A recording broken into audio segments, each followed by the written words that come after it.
Olá, pessoal, tudo bem? Mais um podcast Tax Future e hoje nós estamos aqui com o Thomas Festo. Fez-lo. Obrigada! ê!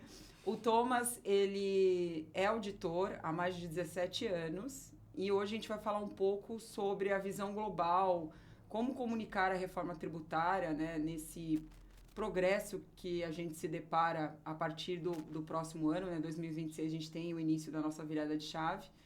Obrigada, Thomas, muito bem-vindo. Obrigado pelo convite. Opa!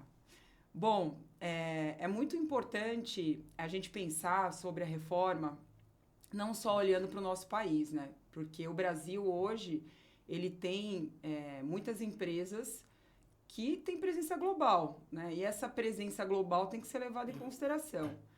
Então, o nosso diálogo hoje, ele vai partir desse pressuposto, né? E a primeira indagação, Thomas, que eu tenho para te fazer é a seguinte. Fala um pouco da sua trajetória, como você vê, né? Você está no Brasil há 10 anos, 13 anos? 14. 14 anos. Então, nesses 14 anos, vivendo aqui no Brasil, trabalhando aqui no Brasil, como você vê a evolução do país? Quais foram os principais desafios na sua carreira? Então, acho legal primeiro a gente trazer um pouco do Thomas. Não, legal. Obrigado, Mônica. Bom, eu cheguei em 2011, em junho, então vou fazer aniversário daqui a pouco, né? Eu iniciei a minha carreira lá na Áustria, na KPMG, né? Na auditoria. E depois de um tempo, tomei a decisão, recebi uma oferta aqui da KPMG Brasil para trabalhar aqui no Brasil no German Desk, né? Como vocês sabem, tem uma indústria, muitas indústrias alemãs aqui, grande, pequeno até grande, né? De todos os tamanhos. E aí eu comecei a trabalhar aqui em 2011 e desde 2014 sou um funcionário, era um funcionário da KPMG Brasil, né? Na verdade, eu saí recentemente, né? Da KPMG Brasil, abri o meu próprio negócio. E a minha trajetória no começo foi, obviamente, na cultura é totalmente diferente da Europa, né? Mas principalmente no nível de técnico, né, das pessoas, né? E também das preocupações das empresas, né? Na Europa, a preocupação é muito sobre fatos, sobre números e o desvio, geralmente, né, entre algo planejado e algo depois realizado é muito baixo. Aqui no Brasil, é mais sobrevivência no dia a dia, né? Principalmente na área fiscal. Uma surpresa muito grande quando eu comparo, por exemplo, Áustria, Brasil. Na Áustria, o departamento fiscal é pequeno. Geralmente, uma pessoa da contabilidade também faz a parte fiscal, porque é muito simples, muito, muito rápido, né? Então, não tem um departamento. Aqui no Brasil é o contrário. Tem 2 contadores e cinco pessoas trabalhando na área fiscal, né? E isso, o que me chamou a atenção desde o começo é o custo, né, da compliance com as regras fiscais, né? Para entregar tudo que o fiscal aqui requer. E mesmo assim, né, fazendo investimentos na área fiscal, ainda tem muitas incertezas, tem muitas dúvidas. Uma coisa que eu lembrei muito claramente também da minha primeira fase foi a palavra guerra fiscal, né? E isso não existe na Europa, uma guerra entre estados, enfim, né? Sobre impostos diferentes. Aqui tem 5 impostos sobre vendas, lá tem um só. Então, é algo que me chamou muita atenção, porque quando nós começamos a auditar as empresas, todas tiveram uma série de processos fiscais com valores assustadores nos livros, né? E tentando resolver as situações. Mas eu acho que desde 2011 até agora já melhorou bastante, né? Essas guerras fiscais, acho que são assuntos mais antigos, que hoje em dia eu vejo muito pouco. Acho que nesse aspecto já houve uma evolução muito grande, mas mesmo assim a complexidade, né, do sistema fiscal aqui é enorme, né? É o sistema fiscal mais complexo do mundo ainda, né? E por isso foi necessária ter uma reforma tributária, foi postergado, né? Todo mundo sabe como funciona com políticos que têm que tomar as decisões, mas finalmente acho que estamos no momento um pouco mais avançado, né? Na reta final, na verdade, e eu acho a reforma tributária vai ajudar não só as empresas brasileiras, né, no longo prazo, médio e longo prazo, mas também vai atrair investidores, né, vai simplificar, vai ficar mais tangível, né, mais transparente para qualquer pessoa lá fora, que talvez não entenda nada das regras fiscais, mas eu acho que agora teremos um sistema mais comparável, talvez, com sistemas que existem, por exemplo, na Europa, né? Fantástico. E, Thomas, no seu ponto de vista, como a gente comunica?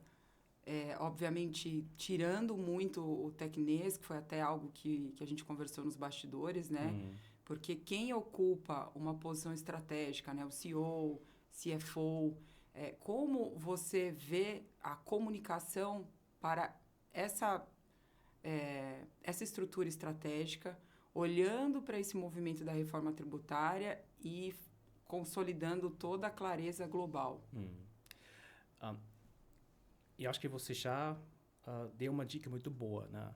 Várias vezes a área fiscal é uma área extremamente técnica, né? E a gente usa como fosse algo normal, PIS, COFINS, né? A gente usa para explicar as coisas, né? E para o mundo, tinha uma pessoa que trabalha na área fiscal, é o dia a dia. Para alguém lá fora, né? Como eu já falei, o Brasil já tem uma fama muito grande de complexidade. Então, se você começa usar muitas palavras técnicas, a pessoa vai entender nada. Então, na minha visão, lá fora tem que ser uma comunicação simples, né? E talvez usando analogias, né? Se você entende um pouco o sistema tributário lá de fora, você pode usar, por exemplo, antigamente usamos alíquotas diferentes em cada estado, vários impostos, e agora temos um sistema unificado, uma regra, uma base, usamos também a mesma alíquota para qualquer transação. Então, lá a pessoa fora já vai conseguir te entender. Então, tem que ser simples.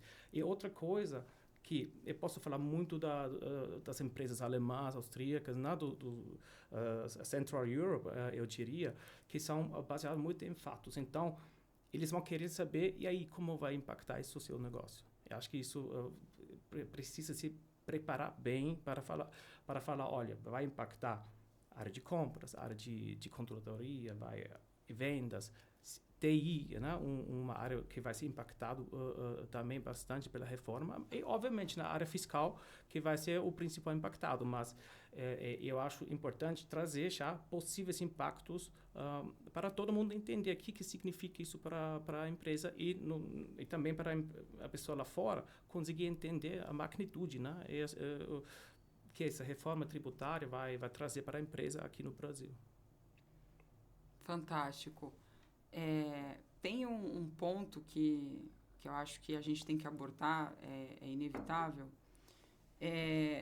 Do ponto de vista prático, como você tem familiaridade, né, com a Alemanha, a Áustria e toda essa vivência de quase 20 anos na auditoria, porque, querendo ou não, a auditoria, cada momento você está se deparando com uma atividade, com porte de empresa, com desafios específicos, né, de cada organização e, às vezes, desafios similares.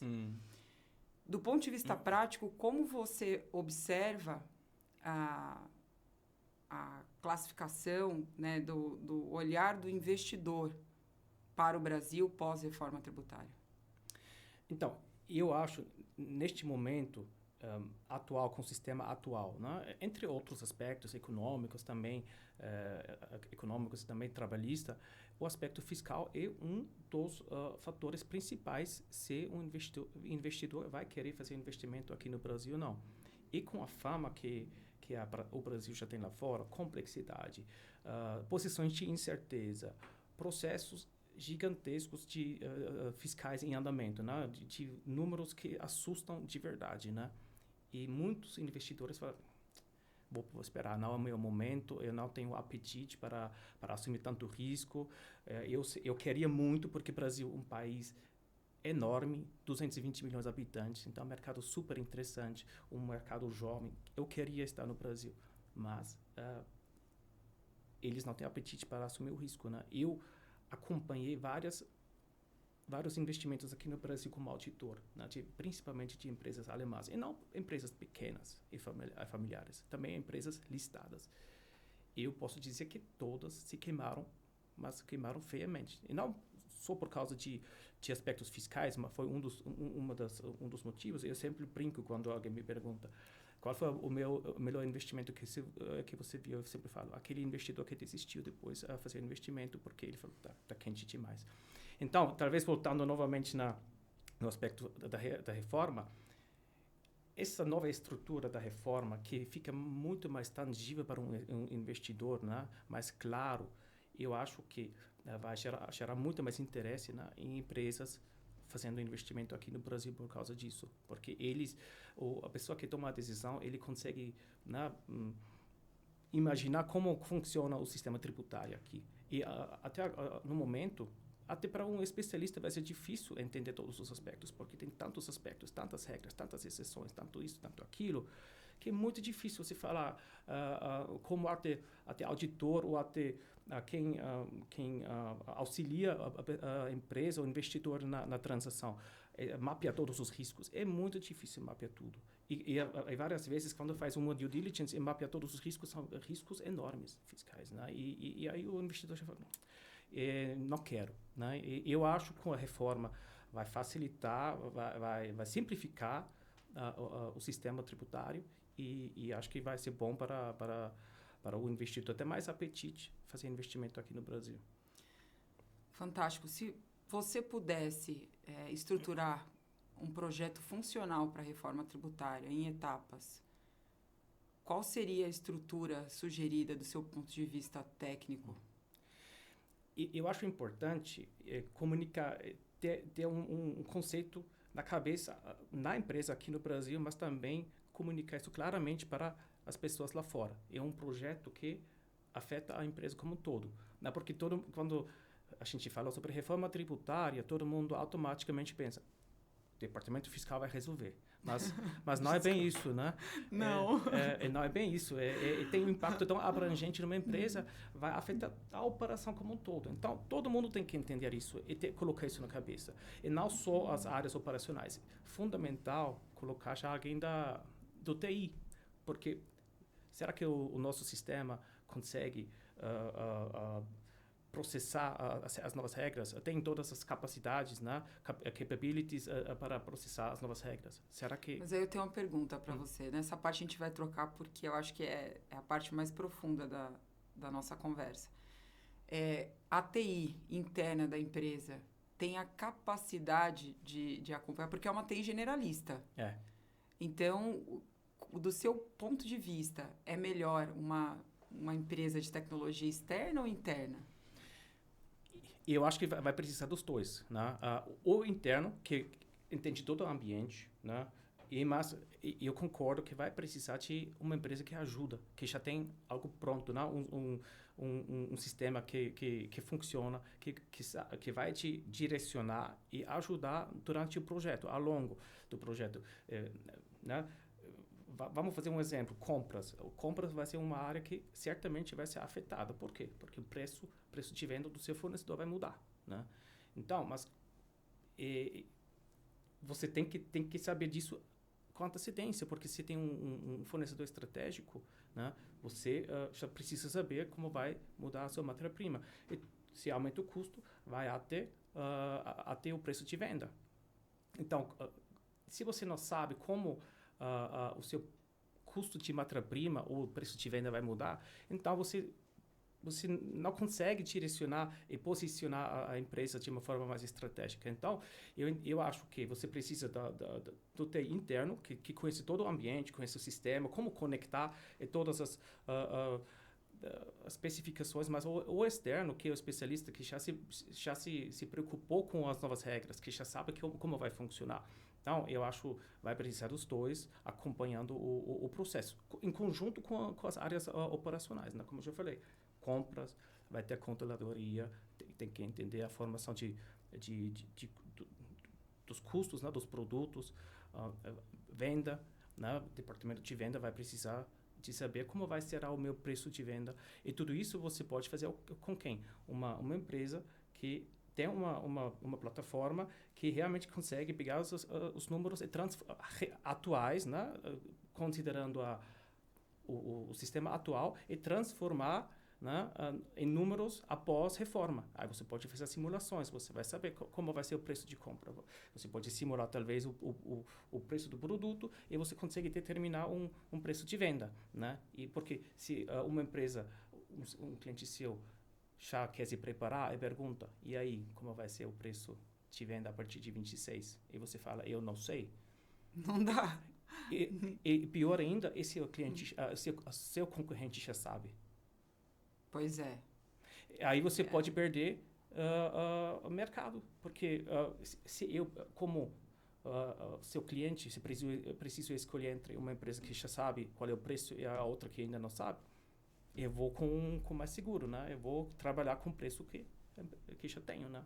Então, pensando em desenho de projeto, assim, de uma forma bem objetiva, o ponto inicial é a TI, né? Pensando nos departamentos de uma organização. Segundo passo, compras.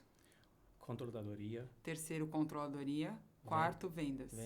E, obviamente, sempre acompanhado, e acho que a liderança do projeto deve ser fiscal, porque, né? Deve ser fiscal. E é engraçado porque eu não aguento, né? Eu soltei aqui um riso quando você falou assim, não, deixa que o fiscal resolve.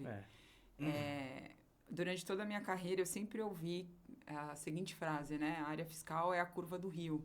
É onde tudo para ali, é uma área que ela é tratada como custo, mas com essa sua fala, a gente acaba observando um protagonismo, né? Porque, na verdade, o que vai consolidar tudo isso que você está falando é a governança da área fiscal como head de projeto, né, deste projeto, para estruturar, né, essa esteira, né, nessas áreas que a gente falou anteriormente, a TI, compras, etc.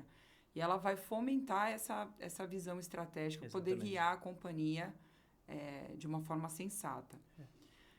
E aí, como fica a relação contratual de tudo isso? Porque você falou assim, a gente vai começar por compras. Compras, querendo ou não, você vai ter que olhar para o teu fornecedor. E você vai olhar do ponto de vista matemático. Sim. Então, é inevitável a gente não pensar na relação contratual, porque provavelmente vai mudar. Vai mudar tudo. Todos os contratos principais, na verdade todos, mas começando com os principais contratos, precisam ser revistos. O seu preço de venda ou compra, nos dois lados, provavelmente vai mudar para cima ou para baixo, mas você tem que já considerar, se preparar, porque quando entra tudo em vigor, se você começa a pensar num projeto a partir de 2026, eu acho que vai ser bem complicado. Thomas, e você acha que a gente já está vivendo essa preparação ou o brasileiro está naquele modelo dele, deixa para amanhã?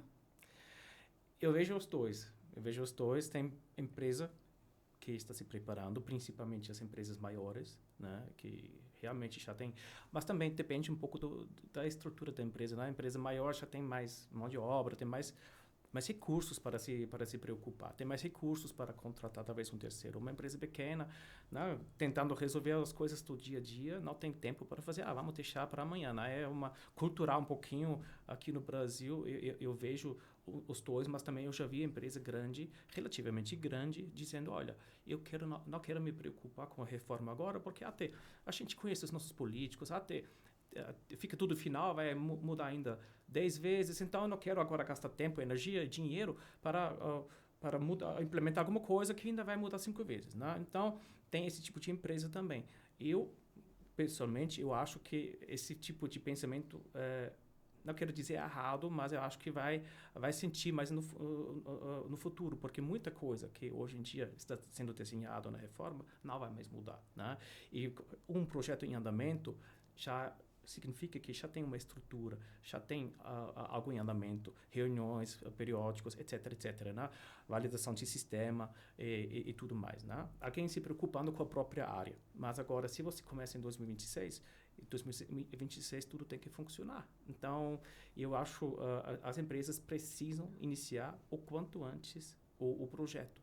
Mesmo que tendo ainda ajustes até a versão final, mas eu acho fundamental. E algo não só de números, implementação de sistemas, processos, e de coisa de cabeça, de cultura, né? Já saber, vai mudar.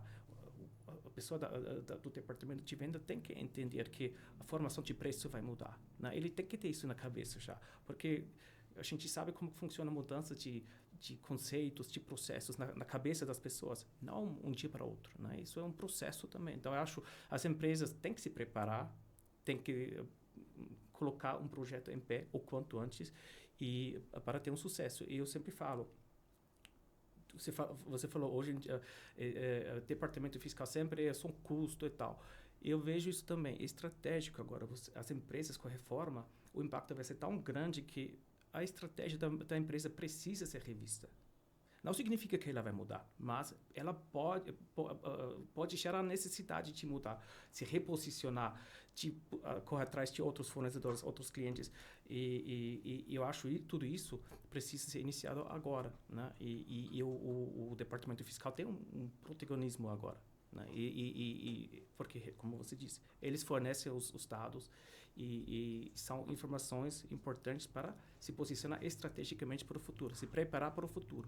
E quem consegue se preparar antes e se ajustar a operação à nova realidade após a reforma, na minha cabeça, claramente são as empresas que vão ter mais facilidade e mais sucesso depois após a reforma.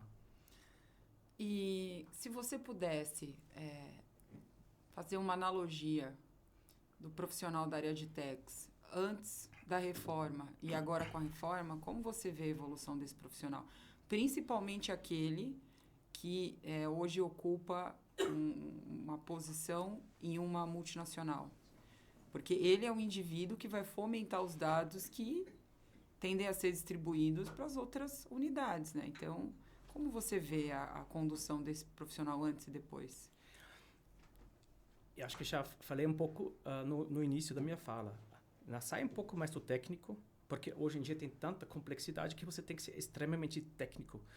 Entender as regras, entrar no detalhe, na vírgula da lei, né? Entender cada situação de cada estado, de cada imposto e tudo mais. E acho que ele vai se tornar, talvez, um fornecedor muito mais estratégico para tomar decisões estratégicas, né? Porque até agora, eu vejo as empresas têm o departamento fiscal, ela também tem essa função de planejamento fiscal, porque o custo é muito alto. Então, se você tem um planejamento bom, bem feito, então você pode ter uma certa vantagem contra o seu concorrente, que talvez não tenha a mesma estrutura, um custo maior fiscal, né? Então, eu vejo esse papel hoje em dia já na área de tributos, né? Como aproveitar da melhor forma os impostos. Mas agora, com a reforma, isso vai deixar de existir. Eu acho que as empresas têm que ter muito mais uma cabeça de um empreendedor, né? Como eu já falei, eles têm que interagir com vários departamentos. E são departamentos operacionais, não só débito, crédito de impostos, né? Como aproveitar. Agora realmente como eu consigo me beneficiar como empresa de uma necessidade fiscal que temos, né? Mas aproveitar, me beneficiar para me reposicionar e ter mais sucesso, talvez, do que antes, ou até superar, enfim, né? Me reposicionar no mercado para ganhar market share, né? Fantástico. Thomas, e para a gente seguir aqui pro final, vamos falar um pouco de transparência e segurança jurídica, né? É óbvio, né? A gente está saindo de um contexto apocalíptico, que é a reforma, né? Ou melhor dizendo, é o modelo, a sistemática anterior. E a gente está caminhando para o movimento de clareza, né? Como você narra, do ponto de vista prático, a transparência que o Brasil tende a promover na reforma tributária e a segurança jurídica? Então, já falei um pouquinho sobre isso antes, né? No momento tem muita área cinza, né? Cada um tem uma opinião diferente sobre um certo assunto. E ninguém tá correto e ninguém está errado. Porque realmente, às vezes, a lei está escrita de uma forma que você pode interpretar de uma forma diferente. E quando a gente pensa um pouco na segurança jurídica, quando eu falo com os meus clientes, e aí, agora falando um pouco da contabilidade e auditoria, e aí, você vai provisionar esse risco na contabilidade? Você acha que o seu risco de perda é maior que 50%, que é a regra contábil, né? Não sei. Tudo é possível, né? Quando a gente recebe as cartas dos advogados, avaliando o risco de um processo, é tudo possível. Tudo é possível, mas até entendo, porque realmente é difícil. E quando você depois faz um acompanhamento das decisões, com a mesma situação, se você coloca 3 juízes, os 3 podem ter visões diferentes. Então, por quê? Porque a lei deixa esse espaço de interpretação, né? E por isso, eu acho agora que essa mudança, isso vai melhorar bastante. Porque você não tem mais guerra entre estados, você tem as mesmas alíquotas, você tem uma base. Então, tudo isso ajuda o Brasil a demonstrar transparência nos processos fiscais, né? Eu, no começo, quando me mudei para o Brasil, muita empresa lá fora falou: o Brasil, né, todo o sistema está parametrizado para fazer os estrangeiros pagarem a conta alta que tem no Brasil, né? Porque não entendem, são conservadores, enfim, né? Eu vi muita empresa dizendo isso. Quem tem uma chance menor de ganhar um processo são empresas estrangeiras, porque acham que tem uma empresa rica por trás, que manda depois recursos, paga conta e tudo mais. Agora, eu vejo muito mais transparência. Acho que o investidor vai se sentir mais confortável, né, fazendo investimento. E eu acho, ainda vamos saber daqui a pouco, né, quando temos a reforma em vigor e os primeiros processos em andamento, mas eu acho que também vai ser mais fácil uma empresa prever e avaliar os riscos fiscais que ela pode ter por causa dos processos fiscais e também a posição fiscal, né? Que tem empresa que tem um perfil mais arrojado, tem empresas que querem algo mais conservador, mas acho que fica muito mais fácil, né? Planejar isso e controlar isso. Se você pudesse avaliar também uma forma de compreensão do dado, etc., você entende que toda essa jornada de consolidação da informação, né, olhando para aquele exemplo que a gente falou anteriormente, TI, compras, controladoria, vendas, etc., a gente hoje tem diversas fontes de dado, né? Você tem N declarações, nota fiscal XYZ, e você tem o desdobramento da empresa, do comportamento dela em São Paulo, aí tem a operação entre estado, né, interestadual, que também já muda o contexto. Qual é o tipo de valor que você enxerga para uma empresa que se orienta a partir do dado, né? A partir dos KPIs, etc. Se o dado ele é introduzido de uma forma correta e tem, obviamente, essa lapidação, vou falar conciliação, a palavra o dado conciliado correto, etc. Durante a sua trajetória, quantas vezes você se deparou com uma organização que observa, né, o valor do dado, se orienta por meio do dado e tem decisões concretas e assertivas por meio do dado? Qual o valor você vê nisso? Quantas empresas você viu que têm esse tipo de adoção, principalmente as multinacionais? Qual que é a sua visão estratégica do ponto de vista prático entre a origem do dado, como ele é refinado, os KPIs, quem analisa, olha o dado? Bom, a maioria dos meus clientes, né, que tem uma matriz na Europa, já tem processos implementados e maduros de KPI, né? Toma decisões baseado em dados. Mas eu vou até lembrar agora, quando você fez a sua pergunta, de um exemplo que acho que mostra um pouquinho a relevância de dados e depois para tomar decisões corretas. Várias empresas hoje em dia colocam um shared service center na estrutura que o shared service center talvez no México ou Costa Rica que serve o Latam inteiro, né? Só que a pessoa lá, ela não conhece a regra fiscal. Vamos supor, eles também cuidam da contabilização de notas fiscais, validando a precisão das informações. Eu diria a maioria dos meus clientes, né, quando eles têm um Shared Service Center, que, na verdade, não entende o processo aqui, não liga tanto, porque ele não usa o dado, ele só quer contabilizar. Aí, o que acontece? Recebe a contabilidade aqui no Brasil, a área fiscal. Tudo bagunçado, nota correta. Então, gasta horas e horas e horas, até meia-noite, até madrugada, para consertar tudo, né? Então, isso já mostra a relevância de dados corretos. É fundamental, né? Como você vai tomar uma decisão quando você recebe as informações de qualquer jeito, né? Porque alguém não entende o que precisa ser feito. Por isso também é importante, né? Educar as pessoas dentro da empresa, porque isso não é só válido para um Shared Service Center. Se o seu departamento fiscal ou a área contábil não tem a educação, não entende certos aspectos fiscais, vai ter uma base de dados afetada e obviamente que as decisões que você vai tomar estão erradas, né? E isso em todos os aspectos. E agora, como já falamos, agora é um momento muito interessante para rever certas coisas, né? A gente sabe que várias vezes as empresas falam, não, sempre foi feito dessa forma, vamos deixar, né? Nossa, isso é horrível. E ninguém... O ser humano, eu acho que é um pouco mais perfil disso do ser humano, fica na zona de conforto. Agora é o momento, todo mundo tem que sair da zona de conforto, porque vai ter uma mudança tão grande. E agora eu vejo um momento para rever processos, para se reestruturar, né? Para o departamento de fiscal se mostrar como protagonista dentro da empresa. Não só sobre o setor de custo, que gera valor nenhum, que só depois... eu falei com uma amiga minha que vive nessa situação, que depois, quando entra um documento fiscal da forma errada, e vai atrás, tem que corrigir, porque a pessoa, o departamento fiscal não corrige, a área que faz o lançamento corrige.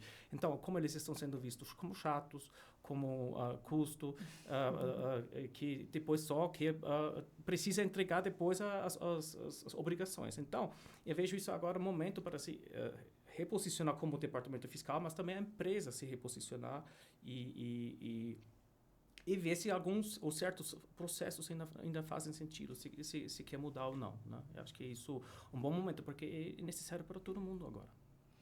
Thomas, e para encerrar, você tem um recado para empresa, para colaborador? O que você quer deixar como mensagem? Bom, eu acho que em termos de comunicação com talvez o Head of Tax lá do grupo, né? Vamos supor, você tem um investidor lá fora do país, simplificar a comunicação, traz exemplos, tenta usar analogias, mas também se prepara para fundar, né? Vai vir a pergunta, mas qual é o impacto para você? Não vamos perder um benefício fiscal, o que significa isso para nós? Temos um crédito fiscal no balanço, temos que tentar mudar ou aproveitar ele, monetizar esse crédito. Então, sempre já trazer soluções. Eu acho isso muito importante para tomar as decisões. E acho também importante mostrar a relevância do projeto, porque o investidor quer o quê? Retorno. Então, ele para falar, eu quero contratar uma empresa, um consultor, eu preciso mais de mão de obra para conseguir fazer tal coisa. Eles vão querer saber, mas por quê? Qual é o meu retorno, né? Então, por isso é bom, obviamente, falar um pouco sobre os desafios que tudo isso vai trazer, mas também as oportunidades que você pode ter. Então, eu acho isso fundamental. Se vender bem, não vender o peixe, como se fala aqui no Brasil, e falar, a chance é essa aqui, e podemos ganhar aqui, aqui, aqui, né? E entre eficiências, mas também o mercado, né? E começar quanto antes. Eu sempre falo, não deixem o projeto até o último momento. É tão prazeroso começar antes. E sabe uma coisa que acontece? Se você começa, você acha que agora o momento para começar ainda vai ser corrido no final. Sempre é, né? Agora imagina se você já começa com atraso. Então vai ser impossível cumprir os prazos. E o governo não quer saber se mas foi difícil, 2 funcionários pediram as contas, não tive tempo. Ninguém vai querer saber. Tem que entregar as coisas. E por isso eu acho que tem que começar o quanto antes o projeto, envolver as pessoas, e para todo mundo entender o que é requerido, né? Qual será o impacto na empresa, na organização. Sistema, se a gente fala sobre sistema, o sistema, se precisa de novo ERP, se o antigo não consegue processar as informações de acordo com a nova com a reforma tributária. Tem N soluções no mercado. Então você tem que entender qual é a melhor solução para mim. Será que esse sistema posso incorporar com tranquilidade no meu ambiente de TI ou não? Preciso de outras mudanças. Isso é um processo que demora. Então, se você deixa isso até novembro, dezembro, vai ser muito tarde. E provavelmente você vai depois acordar em 2026 e fazendo muita coisa na mão. E na mão é sempre o quê? Trabalhoso, ineficiente. O risco de erro humano é alto.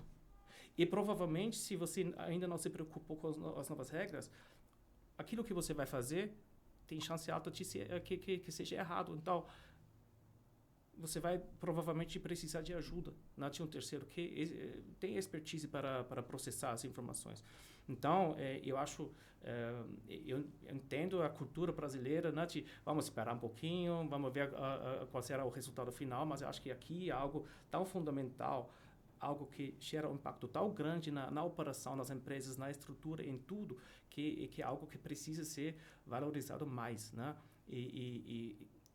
Isso eu vejo falta um pouquinho aqui, né? Eu acho que as empresas ainda estão subestimando o impacto da reforma tributária. Também acho. Nas empresas. Acho que esse seu final, que o subestimar a reforma, eu acho que é uma bandeira que precisa ser levantada. Realmente existe essa... Eu percebo muito isso, né? Não, vai... Porque, de certa forma, ao todo, mais de 30 anos, né? 30 anos para chegar. 30 anos. E mesmo assim chegou... Opa, mas será? Mas é realidade agora. Exato. E talvez uma palavra final, né? Amém. Tô brincando. Pensando na... Vamos rezar a palavra final.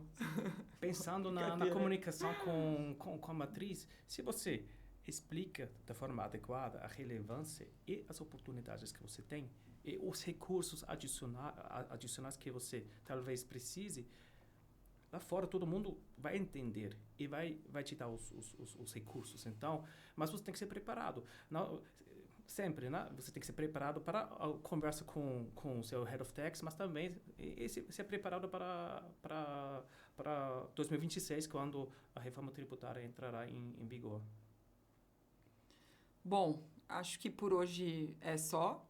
É só tudo isso, tô brincando. Mas, a gente observa, né, o progresso aí da reforma tributária de forma gradativa, mas é uma realidade. Eu acho que essa é a mensagem principal de hoje. O Thomas abordou de uma forma muito profunda a necessidade de uma comunicação clara e objetiva. E a gente tem muito trabalho pela frente. Muito. Né? Muito trabalho mesmo. Acho que essa preocupação ela precisa existir. A gente precisa sair da nossa zona de conforto, que também é outra mensagem muito importante para hoje. A gente encerra aqui o nosso papo. Eu acho que a gente tem que ter uma frequência para comunicar. Digo com o Thomas, viu? Não, ai, Thomas, vai vir aqui de novo. Mas para falar disso, né? Trazer esses aspectos, a gente ir medindo o progresso e trocando, né? Ao longo do tempo. Uma coisa que eu sinto ainda muito falta, quando se fala com o CEO ou CFO, né? Eles têm reuniões recorrentes, né? Como você tem aqui. E a reforma tributária geralmente não está na pauta. Ainda nem está na pauta. Entendeu? Para abordar uma vez por mês, por exemplo, como é que está a situação. Nem está fora do radar. Então, é algo que me preocupa muito. Deveria colocar isso na pauta urgentemente. Nossa, essa é uma puta informação. Essa parte a gente não vai... A minha fala agora não pode cortar. Mas essa é uma puta informação.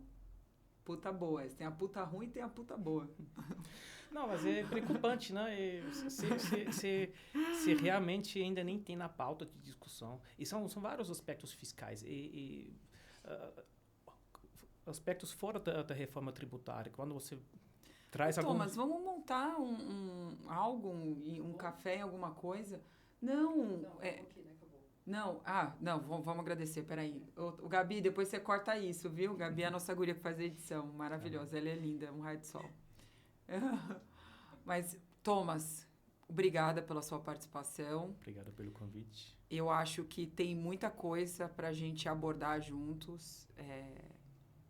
E me preocupa bastante tudo que você falou, porque, querendo ou não, afeta o nosso dia a dia, o nosso cotidiano, porque, de repente, o cliente aparece e fala, não, preciso resolver isso para amanhã, e aí é aquilo, vai virar de novo a famosa curva de rio. Então, acho que essa clareza, esse respeito é necessário, deve ser imediato. Concordo. Obrigada.